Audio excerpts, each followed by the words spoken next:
And if you are new to this channel, then subscribe and press the bell icon। जैसा कि देख रहे हैं चाइल्ड डेवलपमेंट एंड पेडागोजी के top MSQ question लेके आए हुए हैं और जिसको कहते हैं बाल विकास शिक्षा शास्त्र, जो कि 75 क्वेश्चन सीटेट के परीक्षा में पूछे जाते हैं।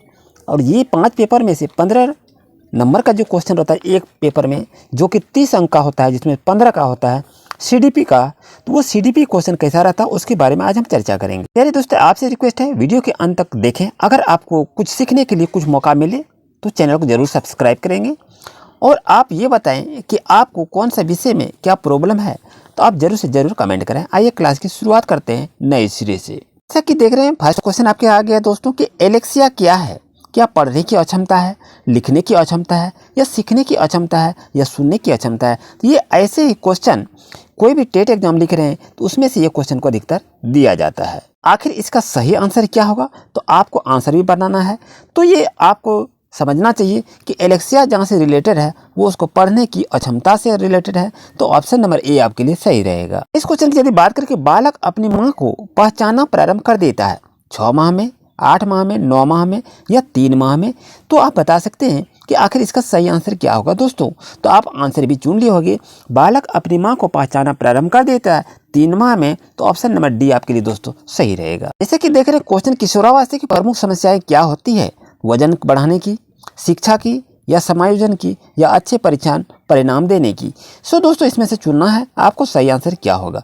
तो जैसा कि देख रहे हैं किशोरावस्था की बात कही जा रही है कि इसकी प्रमुख समस्या क्या है। वजन बढ़ने से कोई मतलब नहीं है, शिक्षा के क्षेत्र में इसको कोई आवश्यकता नहीं है। यहाँ होता समायोजन, एक दूसरे से कैसे भाव व्यक्त करते हैं, तो यह समायोजन की आवश्यकता एक समस्या लेके आती है किशोरावस्था की उम्र में। तो अच्छे परिणामों की परीक्षा देने की इसमें कोई मतलब नहीं है। तो ऑप्शन नंबर सी आपके लिए दोस्तों सही रहेगा। यहाँ से क्वेश्चन कुछ को देखेंगे, किशोरावस्था बड़े संघर्ष, तूफान और विरोध की अवस्था है। यह कथन किसका है। स्किनर का है, या हॉल का है, या किलपैट्रिक का है, या थॉर्नडाइक का है।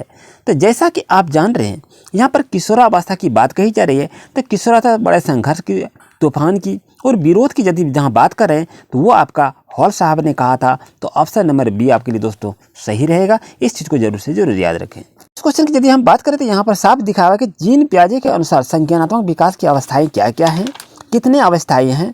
तो ऑप्शन 4, 3, 2, 5 है। तो आप बता सकते हैं कि सही आंसर क्या होगा। सो दोस्तों, जीन पियाजे के अनुसार संज्ञानात्मक विकास की 4 अवस्थाएं होती है। तो ऑप्शन नंबर ए आपके लिए सही रहेगा। अगर यहाँ से क्वेश्चन को देखें कि एरिक्सन के अनुसार कौन सी अवस्था में बालक अधिक पहल करता है लेकिन बहुत सशक्त भी हो सकता है, जो दोष भावनाओं की ओर ले जाता है। तो ये आपको तो थ्योरी पढ़ना होगा। सो दोस्तों, इसके लिए एरिक्सन साहब के अनुसार उस अवस्था जो अधिक पहल करता है वो बच्चा कौन सा है। तो जान रहे हैं 3 से 6 वर्ष की अवस्था में जो बच्चे बहुत कुछ सीखने का हासिल कर लेते हैं लेकिन वो बहुत सशक्त भी हो जाते हैं। तो ऑप्शन नंबर बी आपके लिए दोस्तों सही रहेगा। अगर यहाँ से क्वेश्चन को देखें कि मानसिक विकास को प्रभावित करने वाला कारक नहीं है, यहाँ पर देखिए नेगेटिव पूछ रहा है, नहीं है। तो इसमें सही आंसर क्या होगा, धार्मिक वातावरण होगा।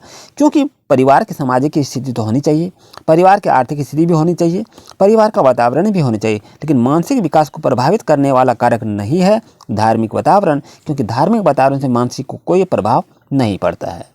अगर यहाँ से क्वेश्चन को देखें कि नैतिक तर्क का अवस्था सिद्धांत किसने स्पष्ट किया, तो नैतिक जो हो वो आपका है कोहल वर्ग। जैसे आप लिखेंगे इसको कैसे याद रखेंगे, कौन को याद रखिए, को से हो गया कोहल वर्ग, नौ से हो गया नैतिक। तो यानी कौन को यदि मिलाएंगे तो क्या होगा, कोहल वर्ग का नैतिक सिद्धांत कोहल वर्ग ने ही दिया था। तो ऐसे क्वेश्चन भी आपके एग्जाम में पूछे जा रहे हैं। अगर यहाँ से क्वेश्चन बात करें वंशानुक्रम से, तो वंशानुक्रम जहाँ भी जो भी टॉपिक आवे, चाहे क्वेश्चन जो भी आवे, तो वंशानुक्रम मेंडल से रिलेटेड है। तो ऑप्शन नंबर सी आपके लिए सही रहेगा। इस चीज़ को आप याद रखें। लेकिन बात करें तो मेंडल ने प्रयोग पर भी चूहा किया था कि चूहे पर किस तरह से वंशानुक्रम का प्रभाव होता है। तो वंशानुक्रम से संबंधित होता है, मेंडल ने मटर का प्रयोग किया था। तो ऑप्शन नंबर सी दोस्तों आपके लिए सही रहेगा। अगर यहाँ से क्वेश्चन को यदि देखें कि कौन सा ऊर्जावान मित्रवत बालक का लक्षण नहीं है, तो खुश मिजाज का, सामाजिक का, आसान से चिड़चिड़ने वाला का, या ऊर्जा का उच्च स्तर का। सो देखिए दोस्तों, क्वेश्चन को समझिए क्या कह रहा है। कौन सा ऊर्जावान मित्रवत बालक का लक्षण नहीं है, यानी नेगेटिव पूछा है। तो इसमें आपका ऑप्शन आ जाएगा आसानी से चिढ़ने वाला, खुश मिजाज तो ये होता ही है, सामाजिक तो होता ही है, ऊर्जा का उच्च स्तर होता ही है। लेकिन यहाँ नेगेटिव बात की यदि पूछा जाए तो ऑप्शन नंबर सी आपके लिए सही रहेगा। नेक्स्ट क्वेश्चन को देखेंगे, बालक के जन्म के समय शिशु के मस्तिष्क का भार कितना होता है? 300 ग्राम, 350, 400 ग्राम या 450 ग्राम। सो दोस्तों इसके लिए सही आंसर आपका होगा option number B is right answer. Next question को देखेंगे, कल्पना जगत में विचरण होता है क्या शैशवावस्था में, किशोरावस्था में, बाल्यावस्था में या शैशवावस्था व किशोरावस्था में? तो दोस्तों जैसा कि जान रहे हैं यहाँ पर कल्पना जगत में विचरण की बात होती है तो शैशवावस्था व किशोरावस्था दोनों होना अति आवश्यक है। तो ऑप्शन नंबर डी आपके लिए सही रहेगा। इसी तरह से न्यू अपडेट पाने के लिए अभी चैनल को सब्सक्राइब करें। Thank you.